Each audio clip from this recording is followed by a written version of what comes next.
Hello friends, मैं teacher Sangeeta Singh और आज हम सॉल्व करने वाले हैं कक्षा 10वीं विषय हिंदी का पाठ 3.1 माटी वाली, जिनके लेखक हैं विद्यासागर नौटियाल।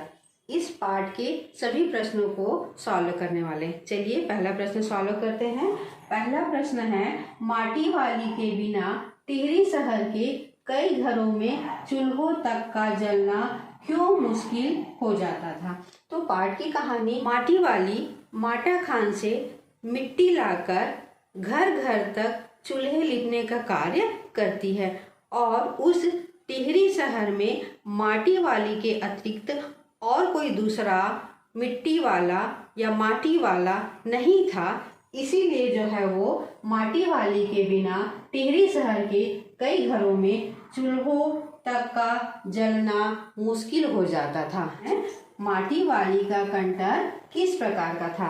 तो माटी वाली का कंटर टीन के कनस्तर के ढक्कन को काट करके बनाया गया था और यह ढक्कन हमेशा खुला रहता था, जिसमें लाल और पीली मिट्टी भरी जाती थी। और खुला रहने का कारण ये था कि माटी वाली को उससे मिट्टी उसमें भरने और खाली करने में आसानी होती थी। प्रश्न तीसरा, माटी वाली का एक रोटी छिपा देना उसकी किस मना स्थिति की ओर संकेत करता है? तो माटी वाली की कहानी में हमने जाना था कि माटी वाली का पति क्या है, वृद्ध है, बूढ़ा है, वह काम नहीं कर सकता है। इसलिए उसका एक रोटी छिपा देना उसका पति प्रेम की मानसिकता की ओर संकेत करता था। प्रश्न हमारा पाठ से आगे है। पाठ से आगे का पहला प्रश्न देख लेते हैं। पहला प्रश्न है हमारा, क बांध कार्य, सड़क कार्य व अन्य सरकारी निर्माण कार्य होने पर स्थानीय लोगों को किस किस तरह की समस्याओं का सामना करना पड़ता है, लिखिए करके। तो इसका उत्तर है, हम सभी को जानते हैं इस प्रकार की समस्याओं से हम लोगों को, सभी लोगों को जो है वो सामना करना पड़ता है। तो बांध कार्य, सड़क कार्य व अन्य सरकारी निर्माण कार्य होने पर खेती की समस्या उत्पन्न हो जाती है, रहने की समस्या उत्पन्न हो जाती है, रोजगार के साधन क्या हो जाते हैं, छिन जाते हैं, लोगों के सामने जो है वो रोजी रोटी की जो है वो समस्या उत्पन्न हो जाती है, घर छिन जाता है तो रहने की समस्या उत्पन्न हो जाती है। चलिए अब अगले प्रश्न को देख लेते हैं। इस प्रकार के कार्य के क्या क्या फायदे होते हैं, लिखिए। इस प्रकार के कार्यों से गांव का विकास होता है। बांध बनने से बाढ़ की रोकथाम होती है, सिंचाई के लिए जल मिल जाते हैं, स्थानीय लोगों के लिए जो है वो रोजगार मिल जाता है और गांव का स्वरूप ही बदल जाता है। आगे का दूसरा प्रश्न देख लेते हैं। पहले के ज़माने में मिट्टी का उपयोग किन किन कामों में होता था तथा वर्तमान समय में इसका उपयोग आप कहाँ कहाँ देखते हैं, अंतर बताते हुए लिखिए। तो हम सबको जानते हैं कि पहले के ज़माने में लोग जो है वो खेती करने के लिए मिट्टी का उपयोग करते थे। साथ ही जो है पहले के ज़माने के घर जो है वो मिट्टी वगैरह का होता था, तो उसको जो है वो छापने के लिए, साथ ही जो है वो आज हम टाइल्स का उपयोग करते हैं, पहले जो है वो ज़मीन को जो है वो छापने के लिए जो है मिट्टी का प्रयोग किया जाता था। लिपने के लिए भी जो है मिट्टी का प्रयोग किया जाता था, मूर्तियाँ बनाने के लिए जो है वो किया जाता था। और आज के समय में हम देखते हैं, वर्तमान समय में तो आजकल ज़्यादा से ज़्यादा मिट्टी का प्रयोग जो है वो गमलों को बनाने के लिए, मूर्तियाँ बनाने के लिए, इन सारी चीज़ों के लिए किसको किया जाता है, मिट्टी का जो है उपयोग किया जाता है। पहले और अब में अंतर यही है कि पहले जो है वो घरों को अंदर को छापने के लिए जो है मिट्टी का प्रयोग किया जाता था, अब आजकल जो है वो टाइल्स का प्रयोग किया जाता है। तो जो घरों के अंदर को जो है वो मिट्टी दबाने का जो कार्य किया जाता था, छापने का कार्य, वह जो क्या हो गया है, बंद हो गया। चलिए अगले प्रश्न को देख लेते हैं। प्रश्न तीसरा है, बांध बन जाने के बाद माटी वाली का जीवन कैसे बीता होगा, कल्पना करके लिखिए। बांध बन जाने के बाद माटी वाली को मिट्टी मिलना बंद हो गया होगा, तो वह जो है वो अपना रोजगार जो है वो बदल ली होगी और दूसरा रोजगार का क्या कर ली होगी, वो चयन कर ली होगी। चूँकि नया रोजगार शुरू करी होगी तो उसका जीवन जो है बहुत ही कष्टमय या कष्टप्रद जीवन बीता होगा। प्रश्न है हमारा, माटी वाली की तरह और भी कई लोग हैं जिनके पास रहने के लिए अपनी जगह नहीं होती और न ही पेट भरने के लिए पर्याप्त भोजन। ऐसे लोगों के लिए सरकार को क्या क्या उपाय करने चाहिए। ऐसे लोगों के लिए जो है वो सरकार बहुत सारे कार्य करती है। जैसे जिनके पास घर नहीं है उनको जो है वो प्रधानमंत्री आवास योजना के तहत जो है वो राशि उपलब्ध कराई जा रही है, जिससे वो जो है वो न्यूनतम लागत में अपने जो है वो घर को बना सके। साथ ही जो है वो जिनका पेट भरने के लिए भोजन नहीं है उनको जो है वो न्यूनतम दर पे जो है भोजन उपलब्ध कराया जा रहा है। जिनका पास रोजगार नहीं है उनको जो है वो एक निश्चित अवधि तक के लिए जो है सरकार के द्वारा जो है रोजगार उपलब्ध कराई जाती है। और ऐसे लोगों के लिए सरकार जो है वो समय समय पर जो गरीबी रेखा में जीवन यापन करते हैं उनको लिए जो है वो कम आय पे जो है उनको गैस चूल्हा भी जो है वो वितरित करने की योजना सरकार के द्वारा चलाई जा रही है। चलिए अगले प्रश्न को देख लेते हैं। ऐसा क्यों होता जा रहा है कि आजकल पीतल, कांसे, एल्यूमीनियम के बर्तनों की बजाय घरों में ज़्यादातर कांच, चीनी मिट्टी, मेलामाइन और प्लास्टिक से बने बर्तनों का इस्तेमाल होने लगा है। स्वास्थ्य, पर्यावरण एवं रोजगार आदि की दृष्टि से इसके नुकसान व फायदों पर अपने विचार लिखिए। समय के साथ मनुष्य की रुचियां बदलते जा रही हैं। आजकल कोई स्वास्थ्य, पर्यावरण एवं रोजगार आदि की दृष्टि पर कोई ध्यान नहीं देते हैं। पुराने समय में जो पीतल, कांसे, एल्यूमीनियम के जो बर्तन बनते थे वे बहुत अच्छे टिकाऊ होते थे, और लेकिन आजकल जो है वो फैशन के दौर में और रख रखाव के अभाव में इन सारी चीज़ों का इस्तेमाल क्या होने लगा है, कम होने लगा है।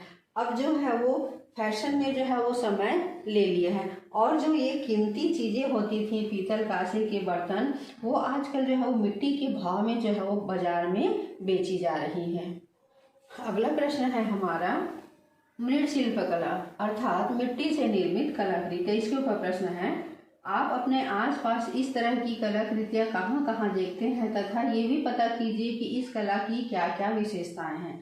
मृৎशिल्प कला अर्थात मिट्टी से निर्मित कलाकृतियाँ। तो मिट्टी से निर्मित कलाकृतियाँ अधिकतर जो है ग्रामीण परिवेश में दिखाई देती है, जहाँ पर ग्रामीण परिवेश के स्थानीय लोग जो है वो गमले बनाने का काम करते हैं, घड़े बनाने का काम करते हैं, बच्चों के लिए खिलौने बनाने का काम करते हैं और मूर्ति निर्माण का काम करते हैं।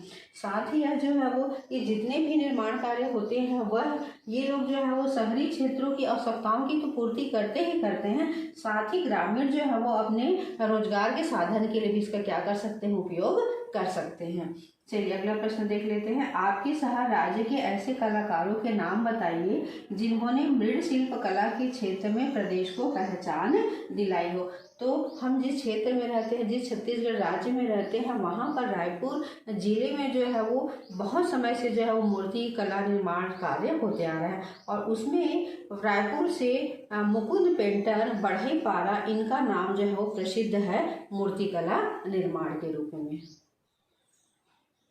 भाषा के बारे में अगला प्रश्न है। प्रश्न पहला, ई, इन और आइन प्रत्ययों के द्वारा बने शब्द लिखिए। हम सबको ही जानते हैं कि प्रत्यय जो है वो मूल शब्द के अंतिम में जो है वो जुड़ता है। तो इन शब्दों को अंतिम में जोड़ करके हमको क्या तैयार करना है, नवीन शब्द तैयार करना है। तो चलिए हम नवीन शब्द तैयार करते हैं। जैसे कि ई है, जैसे चुटकी, बड़की, धमकी। इनसे नया प्रत्यय शब्द बनाते हैं हम, जैसे धोबिन, लोहारिन, पंडितिन। यहाँ पर आइन से नवाइन, पंडिताइन,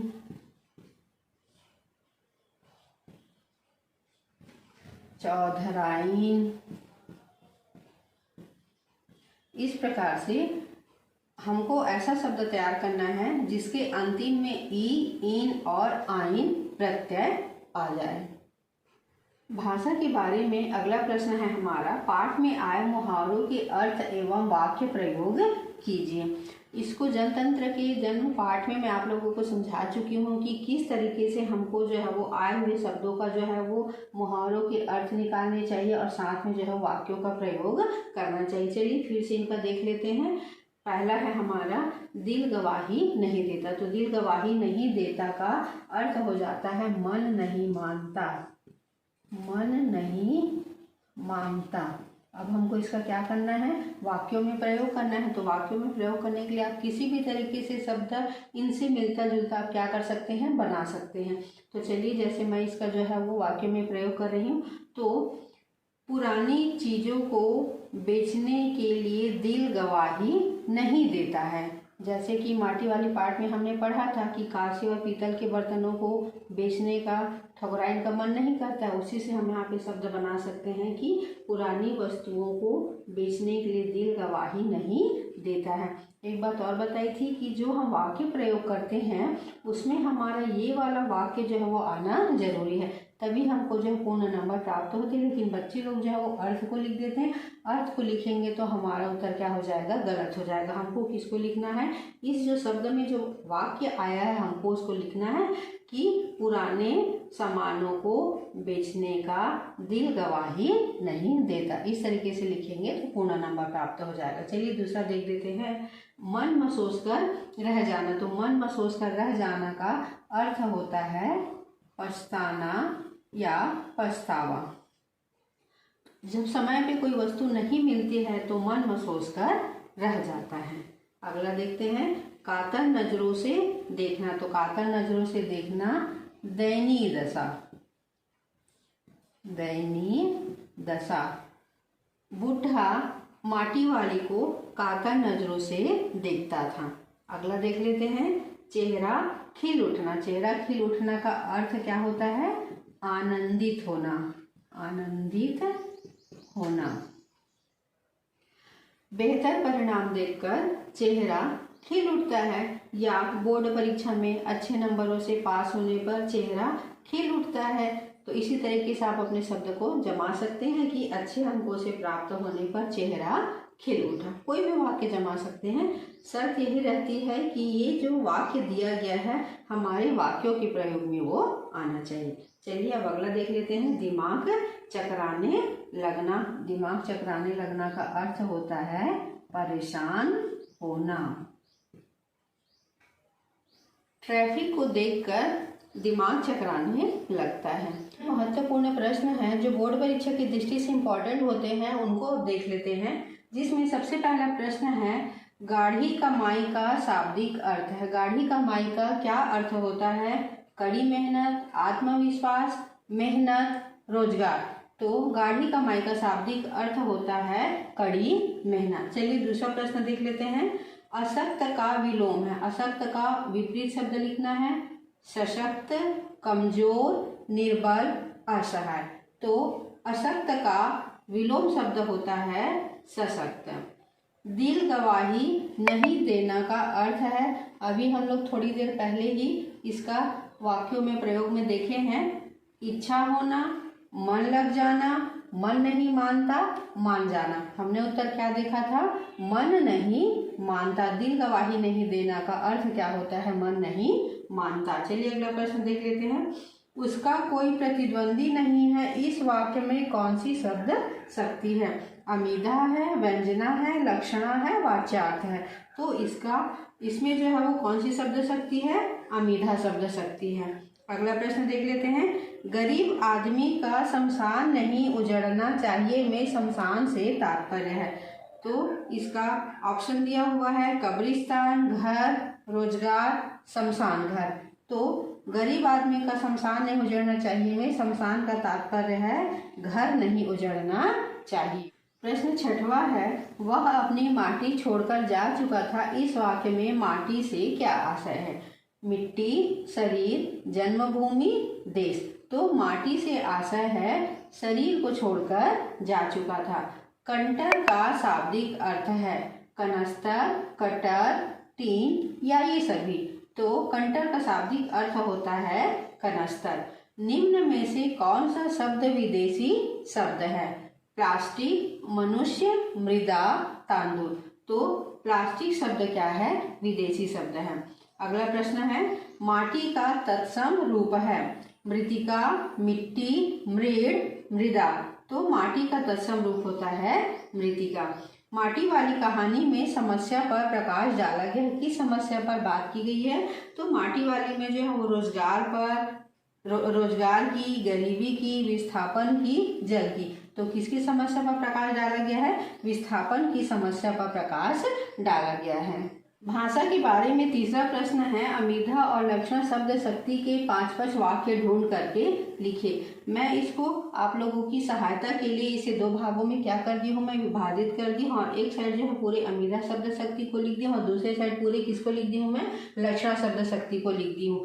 अमीधा शब्द शक्ति जैसे जरा, हमारे यहाँ भी आना। दूसरा, तू बहुत भाग्यवान है। तीसरा, इसी चाय के साथ निगल जा। चौथा, अपनी चीज का मोह बुरा होता है।